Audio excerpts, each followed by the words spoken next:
कहते हैं कि जिनको मरने के बाद मोक्ष नहीं मिलता उनकी आत्माएं ब्रह्मांड में भटकती रहती हैं। और हमारे बीच कुछ लोग ऐसे हैं जो भूत प्रेत आत्मा वगैरह को इनमें किसी भी बात में बिलीव नहीं करते, लेकिन कुछ लोग ऐसे भी मौजूद हैं जो भूत प्रेत पर बहुत ज्यादा अंधविश्वास करते हैं, क्योंकि उनको मोक्ष नहीं मिल पाता, मुक्ति नहीं मिल पाती, इसीलिए वो इधर उधर भटकती रहती हैं। आज की हमारी ये स्टोरी कुछ इसी चीज से रिलेटेड है। एक औरत थी जिसे सपने आया करते थे और उसके सपने में एक 3 साल का लड़का आया करता था और वो उसे लगातार कहा करता था कि मेरे साथ ऐसे ऐसे हुआ है, तुम पूरी दुनिया में जाकर बता दो, हर किसी को पता चलना चाहिए कि मेरे साथ गलत हुआ था, मुझे इंसाफ मिल सके। जी हां, उसे सपने में एक आत्मा दिखाई दिया करती थी और वो भी सिर्फ 3 साल के लड़के की। और वो जो महिला थी जिसे ये सपने आ रहे थे, वो ये सारी बातें जानकर भी बिल्कुल अनजान बन रही थी। वो ये सारी बातें किसी को भी नहीं बता रही थी और इसी कारण से अपने अंदर की बातें किसी और के साथ शेयर ना करने से उसकी तबीयत लगातार खराब होती जा रही थी। उसके पति ने कहा चलो मैं तुम्हें डॉक्टर के पास ले चलता हूं। उसका पति उसे डॉक्टर के पास लेकर गया। कुछ दिन वो हॉस्पिटल में भी रही। उसके बाद डॉक्टर ने भी कह दिया कि आपकी पत्नी बिल्कुल ठीक है, आप इसे घर लेकर चले जाओ। वो अपनी पत्नी को घर लेकर आ जाता और उसकी पत्नी फिर उसे कुछ ना कुछ अजीब सा महसूस होने लगता। उसकी तबीयत फिर खराब हो जाती। फिर वो मनोचिकित्सक के पास लेकर जाते। फिर वो भी उसे कुछ दिन में कह देते कि हाँ ये बिल्कुल ठीक है, अब आप इसे घर लेकर जा सकते हो। लेकिन जब महिला घर पहुंचती थी, घर पहुंचने के बाद वो अकेली रहती थी। वो जब भी अपनी आंखों को बंद करती थी, उसकी आंखों के आगे सिर्फ वो एक लड़का ही दिखाई देता था। उसे सपने आया करते थे। जी हाँ, वो सोती नहीं थी, सिर्फ अपनी आंखें जब बंद कर लेती थी और अकेली होती थी तब उसे वो आत्मा दिखाई देती थी। और उसके सपने में वही 3 साल का लड़का आता था और वो लड़का हमेशा उस औरत को अपने ऊपर हुए अत्याचारों की एक एक बात बताया करता था कि तुम जाकर पूरी दुनिया को बता दो, तुम बता क्यों नहीं रही, मुझे इंसाफ मिल जाएगा। लेकिन वो महिला बिल्कुल शांत रहने लगी। इसके बाद उस महिला को तांत्रिक को भी दिखाया जाता है। तांत्रिक को दिखाने के बाद उसे मंदिरों में ले जाया गया। मंदिर में जाने के बाद दरगाह पर ले जाया गया। पता नहीं कौन कौन सी जगह पर उस महिला को दिखाया गया, लेकिन हर कोई थोड़े टाइम बाद यही कह देता था कि आपकी पत्नी बिल्कुल ठीक है, आप इसे घर लेकर चले जाओ। लेकिन घर ले जाने के बाद उसके साथ फिर वही सब हुआ करता था। और करीब ऐसे लगातार 4 महीने बीत चुके थे इस बात को। 4 महीने बाद जब उस महिला ने इस बात का खुलासा किया, तब कोई भी इंसान इसकी बात पर विश्वास करने के लिए राजी ही नहीं था। उसने बहुत कहा कि मेरे साथ ऐसा कुछ हो रहा है, एक लड़का आता है, मुझे अपनी सारी बातें बताता है, लेकिन कोई भी उसकी बात पर बिलीव ही नहीं कर रहा था। ना सिर्फ पुलिस डिपार्टमेंट के लोग परेशान थे, बल्कि उसके खुद के परिवार वाले, अड़ोस पड़ोस के लोग सभी ये मान रहे थे कि आत्मा कैसे किसी के साथ बात कर सकती है। जिसने भी इस बात को सुना था कि आत्मा बोल भी सकती है, आत्मा बात भी कर सकती है, आत्मा सपने में भी आ सकती है, जब उन लोगों को पता चला तो सच में लोगों के दिल कांप चुके थे कि ऐसा भी कुछ होता है। लेकिन हमारे साथ ऐसा कभी भी कुछ ना हो, लोगों की ये इच्छाएं होने लगी थी। आज की स्टोरी कुछ इसी के बारे में है। चलिए जानते हैं आज की इस पूरी स्टोरी के बारे में। लेकिन उससे पहले, मेरा नाम है करुण। अगर आप लोगों ने अभी तक इस चैनल को सब्सक्राइब नहीं किया है तो चैनल को सब्सक्राइब कर लीजिए, साथ में नोटिफिकेशन बेल आइकन को दबाना बिल्कुल भी मत भूलिएगा। मेरी इंस्टाग्राम आईडी आपकी स्क्रीन पर रही, इसका लिंक नीचे डिस्क्रिप्शन में दिया हुआ है, जाइए और जल्दी से इंस्टाग्राम आईडी को फॉलो कर लीजिए। और कमेंट में पिक मी लिखना बिल्कुल मत भूलिएगा, क्योंकि मैं आपको नेक्स्ट वीडियो में शाउट आउट देने वाला हूं। ये घटना है मध्य प्रदेश के ग्वालियर के थाटीपुर की। एक्चुअली थाटीपुर के पास भी एक और छोटा सा गांव है, वहां की ये स्टोरी है। मैं बात कर रहा हूं 28 अप्रैल 2023 की शाम की। उस गांव में एक आदमी रहा करता है, इसका नाम है ध्यान सिंह राठौर, और इसके घर में एक फंक्शन चल रहा था। तो अब इसके घर में फंक्शन चल रहा था तो इसके घर में आपको पता ही है, जब फंक्शन होता है तो बहुत सारे लोग आते हैं, फैमिली मेंबर्स होते हैं, अड़ोस पड़ोस के लोग होते हैं। तो वो सभी लोग अपने अपने में व्यस्त थे, मतलब कि कोई किसी के साथ बातचीत कर रहा था, कोई टहल रहा था, कोई फोन में बिजी था। ऐसे ही वहां पर सभी लोग अपने अपने ध्यान में लगे हुए थे। और उस दिन करीबन रात के 8 बजे होंगे, 8 बजे के आसपास सभी लोग जैसे अपने अपने में मशरूफ थे, तो अचानक से एक आवाज आती है, बड़ी ही तेज चीखने की आवाज आती है। जो वहां पर लोग नीचे बैठे हुए थे, उन लोगों ने जब देखा तो सच में लोगों की रूह कांप गई। उन्होंने अपनी आंखों से देखा था कि एक लड़का ऊपर से नीचे गिर गया है। वो लड़का कोई और नहीं बल्कि ध्यान सिंह जो राठौर था, उसी का लड़का था। जैसे ही उन लोगों ने वो आवाज सुनी, उस बच्चे को देखा, सच में लोग हक्के बक्के रह चुके थे। उन लोगों ने बिल्कुल भी देरी नहीं की, उस बच्चे को उठाया और पास ही में एक हॉस्पिटल था, उस हॉस्पिटल में ले जाया गया। उस हॉस्पिटल में ले जाते ही डॉक्टर ने उस बच्चे को वेंटिलेटर पे डाल दिया। 24 घंटों तक वो बच्चा वेंटिलेटर पर रहा और उसके मुंह से सिर्फ एक ही शब्द निकल रहा था और वो था मां मां। बार बार वो बच्चा अपनी मां को पुकार रहा था और उस टाइम पर सभी लोगों की नजर सिर्फ उस बच्चे पर टिकी हुई थी। 24 घंटों तक वेंटिलेटर पर रहने के बाद डॉक्टर ने आखिरकार जवाब दे दिया कि वो बच्चा मर चुका है। डॉक्टर ने जब जवाब दिया तो उस बच्चे को घर लाया गया। सभी बहुत ही ज्यादा रो रहे थे, फूट फूट कर रो रहे थे और आखिरकार रोए भी क्यों ना, क्योंकि 3 साल के बच्चे की यहां पर जान चली गई थी। अब लोग ये कहने लगे जो होना था वो तो हो चुका, अब उन लोगों को इसी में ही अपना सब्र का घूंट पीना होगा। अब यहां पर वो लोग इसीलिए ये बात कह रहे थे क्योंकि उनके 2 लड़के थे, एक 1.5 साल का और एक 3 साल का।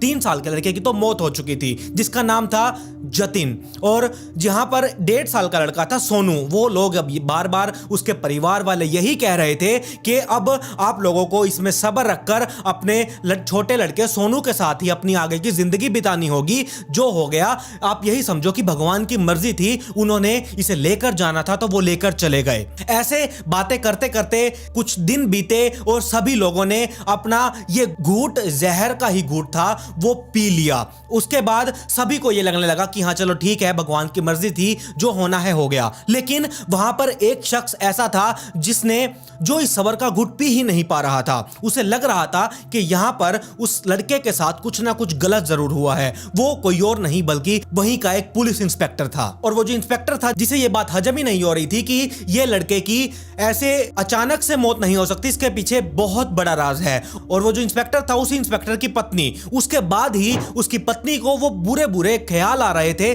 सपने आ रहे थे। वो 3 साल का लड़का उस इंस्पेक्टर की पत्नी को दिखाई दे रहा था और वो लड़का बार बार यही बात बोल रहा था कि मां, ये जो भी हुआ गलत हुआ, मेरे साथ कुछ और हुआ है, मैंने आपको सारी बात बता दी है, आप तुरंत लोगों को जाकर ये प्रॉपर बात बताइए ताकि मुझे इंसाफ मिल सके और मुझे मुक्ति मिल सके। वो 3 साल का बच्चा ये बोल रहा था और सच में वो एक आत्मा थी जो एक औरत को मां कहकर पुकार रही थी और वो सिर्फ इंसाफ मांग रही थी। वो बच्चा अपनी मां के सपने में ही बार बार आकर बोल रहा था कि आप लोगों को जाकर सच बताओ, मेरे साथ ऐसा कुछ हुआ है ताकि मुझे इंसाफ मिल सके, मुझे मुक्ति मिल सके।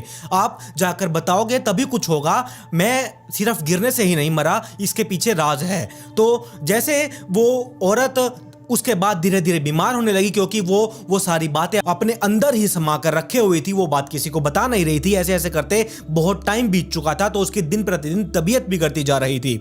उसे जब भी वो घर में अकेली होती तब उसकी हालत बहुत ज़्यादा खराब हो जाती थी। मतलब कि उसके साथ ये था कि उसके साथ उस घर में कोई ना कोई रहना चाहिए, चाहे उसकी माँ हो, चाहे उसके पड़ोसी हो या फिर उसका पति हो, बस साथ में कोई रहना चाहिए। तब तक वो ठीक थी, अगर वो अकेली हो जाती तो उसकी तबीयत बिगड़ जाती।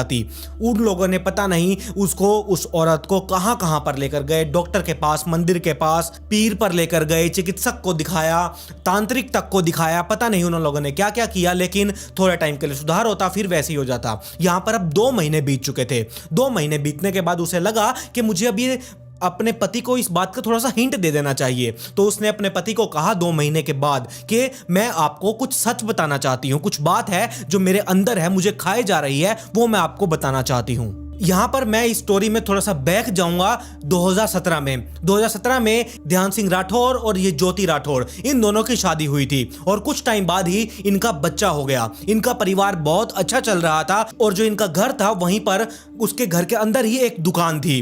तो ध्यान सिंह ने कहा कि इधर से मैं पैसा कमाता हूं और इधर से तुम भी पैसा कमा सकती हो, इस दुकान में कुछ ना कुछ काम वगैरह खोलकर। उन लोगों ने कुछ प्लास्टिक वगैरह का कोई काम किया उस दुकान में, तो अब उनकी दुकान भी अच्छी चलने लगी।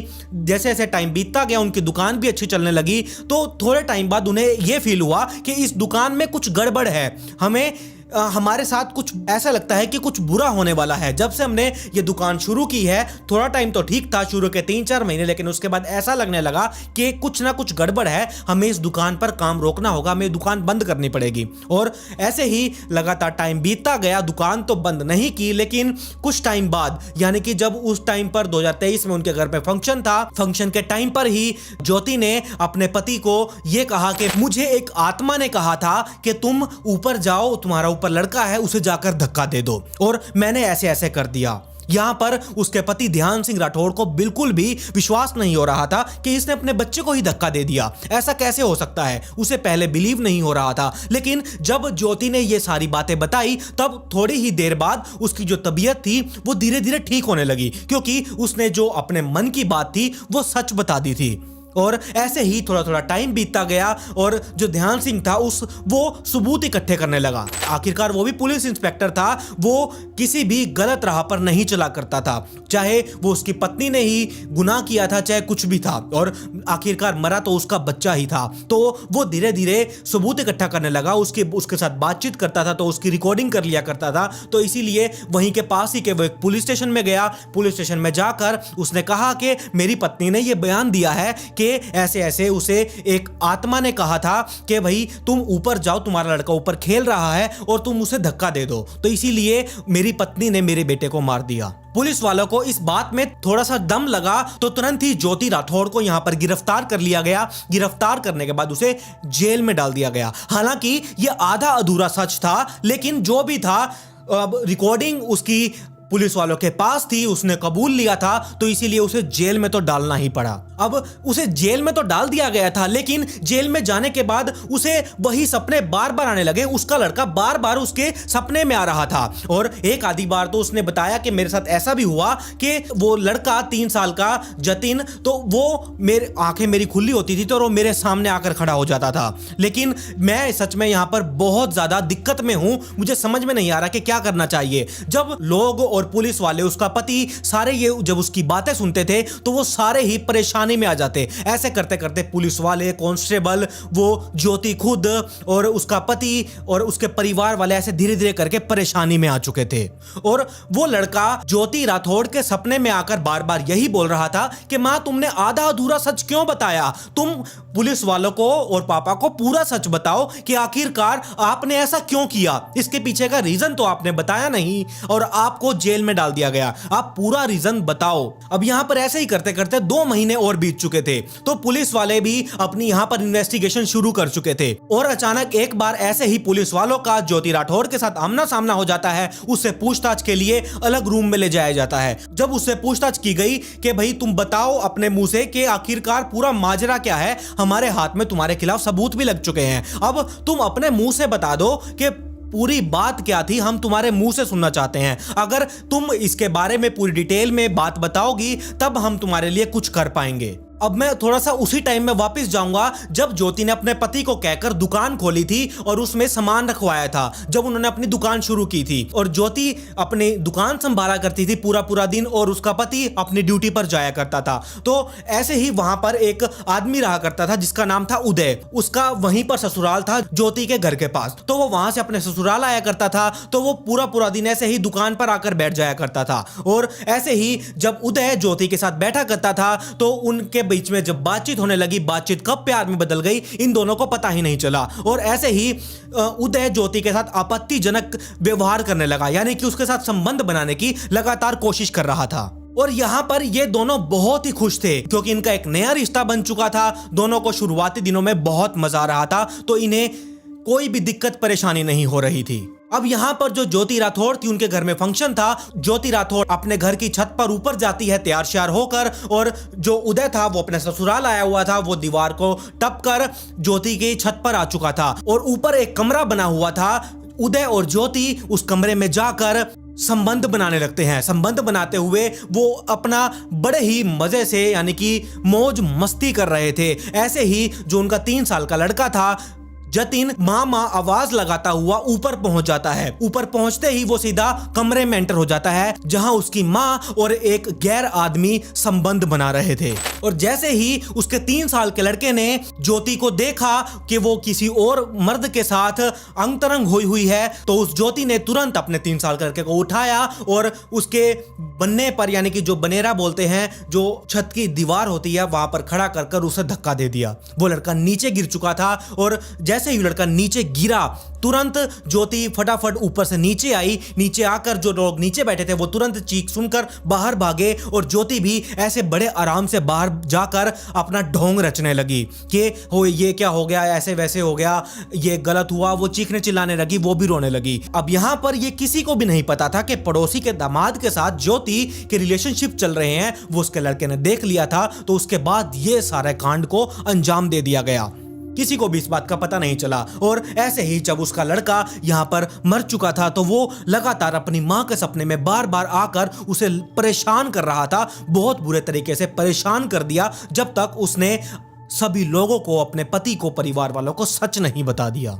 यहाँ पर ज्योति राठौड़ की कॉल डिटेल्स में निकलवाई गई। कॉल डिटेल्स निकलवाने के बाद पुलिस वालों ने ये पता लगाया कि क्या ये बात सच भी है कि नहीं। अगर ये रिलेशनशिप में आ चुके थे तब कॉल डिटेल्स से तो पता चल ही जाएगा, क्योंकि इन दोनों के बीच में बातचीत जरूर हुई होगी, वीडियो कॉल हुई होगी, मैसेजेस हुए होंगे। तो ऐसे ही करते करते पुलिस वालों के हाथ बहुत सारे सबूत लग चुके थे। और इस मामले में, इस कांड के लिए उन लोगों ने ज्योति को तो पहले ही अरेस्ट कर लिया था।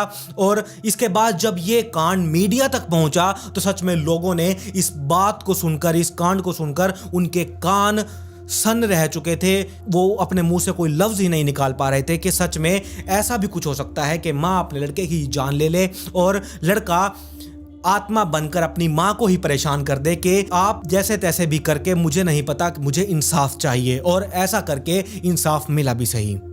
तो ये थी जतिन की पूरी स्टोरी और ज्योति राठौड़ की पूरी स्टोरी कि कैसे क्या सब कुछ हुआ। एक लड़के को मार देने के बावजूद भी उन लोगों ने सोचा कि कोई सबूत नहीं है, कोई निशान नहीं है, किसी को भी शक नहीं होगा, उन्हें ये लगेगा कि वो लड़का खुद गिरा था। लेकिन और एक बार तो सबको ऐसा लगा भी सही कि वो लड़का खुद गिरकर कूदकर मरा है, लेकिन ये सच बिल्कुल भी नहीं था। आखिरकार एक आत्मा ने अपने माँ को ही बार बार दिखाई देने पर ये सारा क्राइम सॉल्व कर लिया था, ये केस सॉल्व कर लिया था। सच में लोगों को आज भी यकीन नहीं होता कि क्या ये सब कुछ सच है। कई बार तो मुझे भी नहीं होता, लेकिन मैं तो मानता हूं कि हाँ, ऐसा भी कुछ होता है। आप लोगों की क्या राय है? मुझे आपकी राय कमेंट सेक्शन में जाननी है, तो आप जल्दी से कमेंट करिए और मुझे अपनी राय जरूर बताइएगा। और आज आप अगर इस चैनल पर पहली बार आए हैं तो चैनल को सब्सक्राइब कर लीजिए, साथ में नोटिफिकेशन बेल आइकन को दबाना बिल्कुल भी मत भूलिएगा। मेरी इंस्टाग्राम आईडी ये रही आपकी स्क्रीन के ऊपर, जाइए और जल्दी से इंस्टाग्राम आईडी को फॉलो कर लीजिए। खैर, पिछली वीडियो का शाउट आउट फनी बिट को कमेंट पिक में to get shout out in next video. मिलते हैं ऐसी ही एक और चौंका देने वाली इंटरेस्टिंग स्टोरी के साथ।